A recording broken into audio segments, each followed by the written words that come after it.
Olá, meus amores, tudo bem com vocês? Graças a Deus. E se não estiver, vamos fazer salmos e orações para que tudo possa ficar bem, ficar mais leve, ficar mais rápida as fases de lições que a gente precisa de aprender. Dando continuidade à parte de autoconhecimento, onde eu coloquei o tarô, né, na sequência de tudo aquilo que eu percorri e aprendi, e sabendo também que toda a parte espiritual é uma ponte, né, que nos leva à inteligência intelectual e à inteligência emocional. Então nós temos esses três pilares, que são a inteligência espiritual, a inteligência intelectual e a inteligência emocional. Então hoje o que eu gostaria também de deixar bem claro é que às vezes as pessoas me perguntam: é tanto conhecimento assim, mas o que eu faço? O que você faz com ele é aplicar no seu maior laboratório,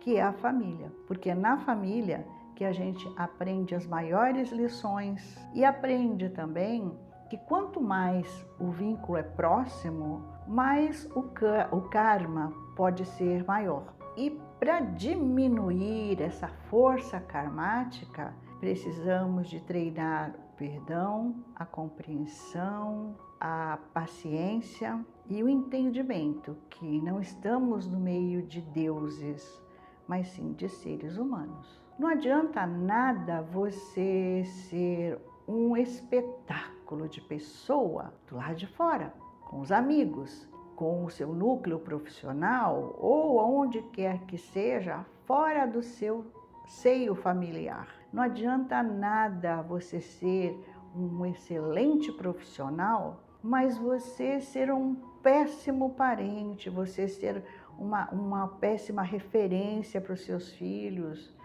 Não adianta nada você descarregar toda a sua raiva, toda a sua frustração, todas as suas perdas em cima dos seus entes queridos. Por exemplo, esposa, né? Filhos e os pais, que são os mais próximos dessa ira que eu já vi muitas vezes acontecer. E não foi de pessoas sem cultura ou de pessoas sem estudos. Eu já vi pessoas formadas, médicos, dentistas, advogados e toda a série de pessoas letradas, sendo extremamente grosseiras no seu seio familiar, com seus pais, com a sua esposa, com seus filhos, aonde deveria de ser a central do amor, da compreensão e da paz acima de tudo. Então, voltando lá naquele exemplo que eu dei no outro vídeo, de uma pessoa que nasceu no dia 8/7/1986, é bom que vocês façam essa data, porque através dela vocês vão conseguir tanto fazer, né, essa parte de autoconhecimento para vocês e também para os outros, principalmente as pessoas do seu convívio mais próximo, para que vocês conheçam as pessoas, não para se aproveitar de suas fraquezas, mas para ajudar no crescimento. Então vamos lá, vamos pegar essa data que eu coloquei no último vídeo. Ficou assim, que a pessoa queria descobrir qual seria o elemento que iria trabalhar aquelas 4 cartas, como é que eu vou colocar para vocês? Aquelas 4 cartas mais fortes, né?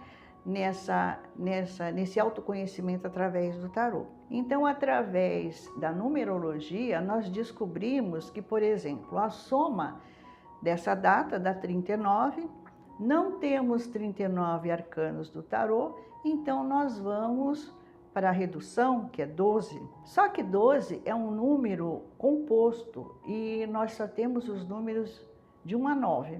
Então, dentro desse 12, eu vou ter o 1 e o 2, e vou ter o 3 também. Então nós encontramos assim, como eu já tinha explicado anteriormente, os 4 números principais, cada um representando um elemento e uma forma de ser trabalhado, tanto o defeito quanto a qualidade. Então vamos lá.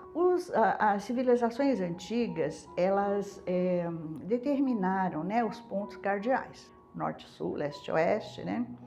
Mas a astrologia vê de um modo um pouco diferente. Então, ela coloca leste, oeste, norte e sul. Isso por causa de um erro ao se transcrever o gráfico do mapa astral, porque o conhecimento não é daqui, veio de longe, né? Veio lá de um cálculo no meridiano de Greenwich e aí por diante, só que esqueceram de inverter as polaridades por conta das estações. Então, aqui, por exemplo, nós temos o frio, mas está colocado num ponto que seria de calor, mais ou menos isso. Mais para frente eu explico melhor. Então, vamos lá. Façam uma espécie de cruz. Então, nós vamos simplesmente nortear de acordo com o aprendido na astrologia. Então, eu vou colocar nessa cruz leste, norte, oeste e sul. Cada um desses pontos tem uma referência que nós usamos. Então, o leste seria o elemento fogo, o norte seria o elemento terra, o leste seria o elemento ar e o sul o elemento água. E é assim que nós vamos também colocar os nossos números, os números que nós aprendemos. Então, a lição dessa pessoa começa no leste, é um 12. Quer dizer, ela já nasceu para a vida com esse processo, com esses processos kármicos para passar, para cumprir. E, na verdade, para transformar os karmas em dharmas. Na parte do norte, nós temos o elemento terra e também tem outras colocações, como, por exemplo, nessa parte do fogo, nós teríamos os elementais também. Então, o fogo, ele é regido pelas salamandras. Na parte norte, essa terra, ela é regida pelos gnomos e pelos duendes. Depois nós temos o leste e o elemento ar, que é regido pelos silfos, pelas sílfides, pelas fadas. E depois nós temos, na parte do sul, nós teríamos então o elemento água, que é regido pelas ondinas, pelas sereias, né? Pelos bebês rechonchudos, chamados de bebês sereias também, as crianças da água, né? Então, como é que nós vamos colocar? Vamos lá, 12 no lado do fogo, que seria o leste. O 1 nós vamos colocar no lado norte, que seria regido pelo elemento terra. O 2 nós vamos colocar no lado oeste, que seria aquele regido pelo ar, né? E pelos silfos, sílfides e fadas, né? E o número 3, que pega aquela parte da raiz mesmo, a gente coloca no elemento água, que é regido, né, por sereias, ondinas e todo o povo do mar. E aí vamos estudar cada parte positiva e negativa e como a pessoa precisa de realmente se comportar. Como a pessoa precisa de transmutar esses karmas, mas sempre mantendo seus atributos de defesa. Então vamos colocar esse 12, autossacrifício, ótimo, mas nada de se meter em confusões. Fica estagnado, fica parado, fica na sua. Esse que seria o atributo de defesa. No número 1, cuida da tua ansiedade, dê o primeiro passo, vá adiante, trabalhe as suas dúvidas. E o atributo de defesa está bem no chapéu desse mago, chamado de Lemniscata. Então essa pessoa às vezes fica rodeando, vamos colocar, né, naquele símbolo a gente diz chamado Lemniscata, que nada mais é do que um 8 deitado, que também fala de um processo kármico.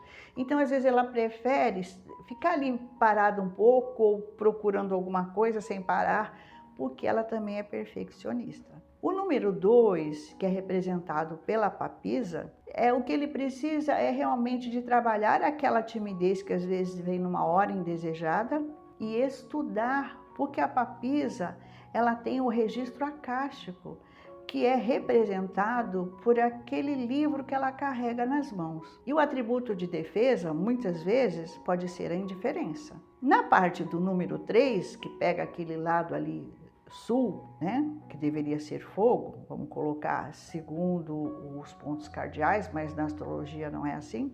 Então seria essa imperatriz que está muito bem colocada, né, neste posicionamento dela, quer dizer, é aquela raiz forte, aonde ele vê também onde essa pessoa pode ver também a estrutura materna como um ponto de apoio. E o que é que ele precisa de fazer para transmutar o karma dele? É assumir as suas responsabilidades, inclusive aquelas que ele concordou antes de encarnar. E é realmente cuidar do próprio fruto. E o próprio fruto, muitas vezes, pode ser um filho, pode ser um trabalho, pode ser uma responsabilidade, pode ser um idoso que ele tenha que cuidar, não importa, é uma responsabilidade que ele tem e que realmente ele precisa de lidar para aprender. O lado da autodefesa, vamos colocar assim, né, é um pouco da ironia. Então, às vezes, essa pessoa tenta ser irônica ou brincalhona, porque realmente ela não sabe como lidar com aquela situação. Por hoje é só, espero que vocês tenham gostado, que dê tudo certo para vocês e que Deus os abençoe.